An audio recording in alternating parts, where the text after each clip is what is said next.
The Smash Bros. Series digs deep into the celebrated lore of Nintendo. Half the fun of playing Smash is unearthing every reference, nod, and homage buried in the stages and costumes of the Smash Bros. Characters. Here are 7 stories behind some of the more interesting palette swaps and special outfits in Smash Bros. Ultimate. Dark Link's origins go way back to the oft-misunderstood NES masterpiece Zelda 2: The Adventure of Link. Since that first appearance as the final boss, Dark Link has evolved into a staple of Zelda storytelling, from mysterious opponent in Ocarina's Water Temple to a fever dream nightmare in Twilight Princess.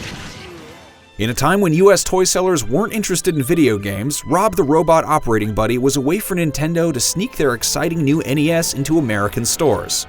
But Rob had a Japanese cousin, the Family Computer Robot, a red and cream-colored peripheral that played the same robot games sold in the American market. Depending on who you ask, Waluigi fans have suffered either far too much or not nearly enough. Many of them are quite vocal in the desire to see this terrible wannabe in Smash, which makes the optional purple Luigi color scheme all the more trollish on Nintendo's part. Narrator's note, Max, who's reading this, does like Waluigi. Jared Petty, who wrote the article, does not. Please don't get mad at me. Bowser's blue Smash coloration is a nod to another long-forgotten Famicom character. Sometimes referred to in the US as Bowser's brother, this palette-swapped version of the Koopa King appears in Super Mario Bros. 2 Japan, aka The Lost Levels. One of the oldest official video game mini-bosses, Ridley died in Metroid and Super Metroid, but then got better and became a sort of Frankenstein robot cyborg in Metroid Prime. One of Ridley's selectable Smash Ultimate costumes invokes his steely yet fleshy alternate form. The part beast, part machine space pirate should not be confused with Mecha Ridley, who is an entirely different all-metal menace. 2 years before a Nintendo console hit US shelves, players were walloping stereotypes in the arcade version of Punch-Out!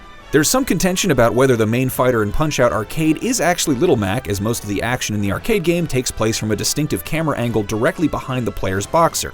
The top half of the player's fighter appears as a transparent green wireframe model to allow for greater visibility. Mac's wireframe Smash skin is an homage to these arcade origins.